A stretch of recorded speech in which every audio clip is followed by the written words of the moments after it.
সংখ্যালঘু মানুষ, মতুয়া মানুষ, দলিত মানুষ, সমাজের একটা বড় অংশের মানুষ, 60 লক্ষ মানুষ, তারা বিবেচনাধীন হয়ে গেল। আর পশ্চিমবাংলার মুখ্যমন্ত্রী কালকে ওই ধর্ণা ও বানান নিয়ে আমার কিছু যায় আসে না, উনি বসেছিলেন।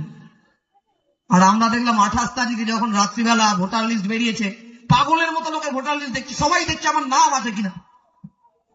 আমি আমার নিজের পরিবারের কথা বললাম, ফলে এরকম অনেক পরিবার, অনেক মানুষ তারা চিন্তার মধ্যে রয়েছে। সেই সময় দেখলাম পশ্চিমবাংলার মুখ্যমন্ত্রী ডান্ডিয়া নাচ নাচছেন, হোলির নাচ নাচছেন। আহা কি আনন্দ আকাশে বাতাসে।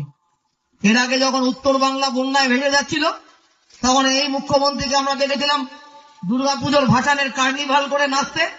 আর যিনি বলেছিলেন আমার লাশের ওপর এসআইআর হবে, আমার আপনার পরিবারের ছেলে মেয়েগুলো, আমার আপনার পরিবারের মানুষগুলো, অজস্র অসংখ্য মানুষ কি ফর্ম দেবে, কি কাগজ করবে, কিচ্ছু বুঝতে পারছে না।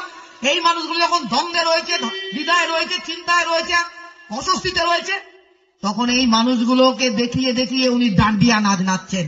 আর গতকাল বলেছিলেন ধর্ণা করবেন। সিপিআইএম দুদিন ধরে রাত জেগে ধর্ণা করলো, এবং আমরা পরিষ্কার লাইল্যান্ডার পক্ষ থেকে পুলিশকে বলে দিয়েছিলাম যে উনি যত্রতত্র বসে পড়তে পারেন, উনি যেখানে সেখানে মিটিং করতে পারেন, আমরা এখান থেকে সরবো না যতক্ষণ না সিইও আমাদের অ্যাপ্লিকেশন নেবে। আর গোটা রাজ্য জুড়ে 32,000 মিটিং আমরা করেছি। এসডিও অফিস অভিযান, বিডিও অফিস অভিযান, ডিএম অভিযান থেকে শুরু করে সিইও অভিযান, প্রতিদিন মিছিল হচ্ছে, প্রতিদিন মিটিং হচ্ছে। এবং আমরা বলছি পরিষ্কার করে যে ভোটারদের বাদ রেখে ভোট করা যাবে না, আর ভোটারদের বাদ রেখে ভোট করতে আমরা দেব না। আমাদের ক্ষমতা সীমিত। লোকসভায় সাংসদ 1-2 আছে, কেরালা থেকে, তামিলনাড়ু থেকে। পশ্চিমবাংলার বিধানসভায় আমরা নেই। মানুষ মনে করেছেন আমাদেরকে ভোট দেবেন না, দেননি, ভোট দেননি, বামপন্থীদের ভোট। কিন্তু কেরালায় বিধানসভায় পিনারাই বিজয়ন পারলেন এসআইআর বিরোধী প্রস্তাব নিয়ে আসতে। এমনকি তামিলনাড়ু বিধানসভায় স্ট্যালিন এসআইআর বিরোধী প্রস্তাব নিয়ে এলেন। কেউ প্রশ্ন করতেই পারেন যে প্রস্তাব নিয়ে এসে কি এসআইআর আটকাতে পেরেছে না? পারি। বিহার নিয়ে যখন সুপ্রিম কোর্টের মামলা হয়েছে, সেখান থেকে এসআইআর হবে সুপ্রিম কোর্ট বলেছে, কিন্তু তারা লড়লেন। পিনারাই বিজয়ন কেরালাতে 30% মুসলমান, 20% হচ্ছে খ্রিস্টান, আরো আদিবাসী মানুষ অসংখ্য। একজন মানুষেরও নাম পিনারাই বিজয়ন বাদ দিতে পারলেন না। আর আমাদের মুখ্যমন্ত্রী পশ্চিমবাংলায় ডান্ডিয়া নাচ নাচছেন আর বলছেন আমি দেখে নেব। মুর্শিদাবাদ থেকে মোস্তারি বানু গিয়ে সুপ্রিম কোর্টে কেস করলো। কেন মোস্তারি বানু হবে? আর আমাদের সংবাদ মাধ্যম, ওই যে বললাম, পরিযায়ী শ্রমিক হাঁটছে, রক্তাক্ত হচ্ছে, তাদের ছবি দেখাতে পারে না। শুভশ্রী গাঙ্গুলি ফিরেছে, তার ছবি দেখাতে হবে। আমাদের মুখ্যমন্ত্রী কালো চাদর, কালো মাফলার গায়ে দিয়ে সুপ্রিম কোর্টে কি ভেজর ভেজর করছেন তা দেখানো হলো। আর মোস্তারি বানু যে মামলাটা লড়ছেন সেটা দেখানো হলো না। আসলে কয়লা চোর, লোহা চোর, বালি চোর ভাইপো, সেই ভাইপোকে বাঁচানোর জন্য পশ্চিমবাংলায় এই বিজেপিকে এসআইআর করার সুযোগ করে দিয়েছেন পশ্চিমবাংলার মুখ্যমন্ত্রী।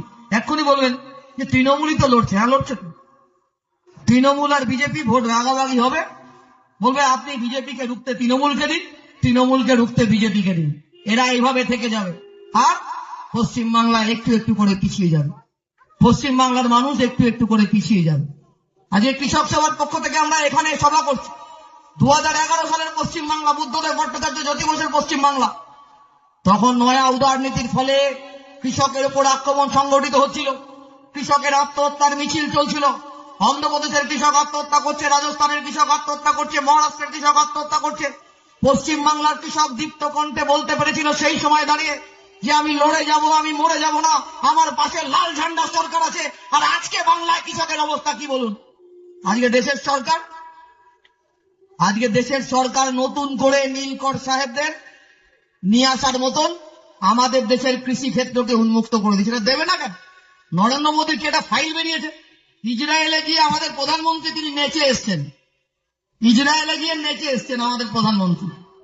তাই জন্য দেখছেন না ইরানের যুদ্ধ হচ্ছে, আমেরিকা যা বলছে, ট্রাম্প যা বলছে তাই।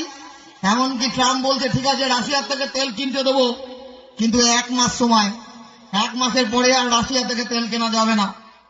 এক সময় 190 বছর 10 মাস 7 দিন ব্রিটিশের বিরুদ্ধে লড়াই করেছিলাম আমরা। এই নদিয়া জেলার পলাশীর প্রান্তরে সিরাজউদ্দৌলার পরাজয়ের মধ্যে দিয়ে বণিকের মানদণ্ড রাজদণ্ডে পরিণত হয়েছে। তারপর 190 বছর 7 মাস 10 দিন আমরা ব্রিটিশের বিরুদ্ধে লড়েছি। সেদিন ব্রিটিশের বিরুদ্ধে লড়েছিলাম যে ব্রিটিশের দালালি, ব্রিটিশের উপনিবেশ থাকবো না বলে। আর আজকে নরেন্দ্র মোদীরা আমাদের দেশকে, এই বিজেপি আমাদের দেশকে আমেরিকার উপনিবেশ বানানোর চেষ্টা করছে। তার বিরুদ্ধে লড়াই করতে হবে। সমস্ত ক্ষেত্র খুলে দাও, দেশের কৃষি ক্ষেত্র খুলে দাও, উন্মুক্ত করে দাও দেশের কৃষি ক্ষেত্র। সমস্ত ক্ষেত্র খুলে দিয়ে কৃষককে নতুন করে দাস বানানোর চেষ্টা করো। পশ্চিমবাংলার কৃষক ফসলের সহায়ক মূল্য পান না, পশ্চিমবাংলার কৃষক ফসলের ন্যায্য দাম পান না। আগে ব্লক অফিসের সামনে শিবির হতো, ফসল কেনা হতো। এখন বাংলার কৃষক মাটিতে ফসল ফেলে দিয়ে আগুনে পুড়িয়ে দিয়ে বাংলার কৃষক তারা বলেন আমি ফিরছিলাম বন্যা থেকে, দেখলাম পটল ফেলে দিয়ে। আমি জিজ্ঞাসা করেছিলাম পটলটা ফেলে দিচ্ছেন কেন? বললো আপনারা যা 20 টাকা কেজিতে কিনছেন আমি তো 1 টাকা দাম পাচ্ছি না। শর্ট কলের ইউনিয়ন করি, বাংলার পাট চাষি আর পাটের উৎপাদন করছে না, কারণ দালাল ফোলেরা, এই তৃণমূলের রাজত্বে দালাল ফোলেরা তারা হচ্ছে পাট মজুত করছে, আর পাট চাষি পাটের দাম পাচ্ছে না। বাংলা বাঁচাতে হবে, বাংলার বিপন্ন কৃষককে বাঁচাতে হবে।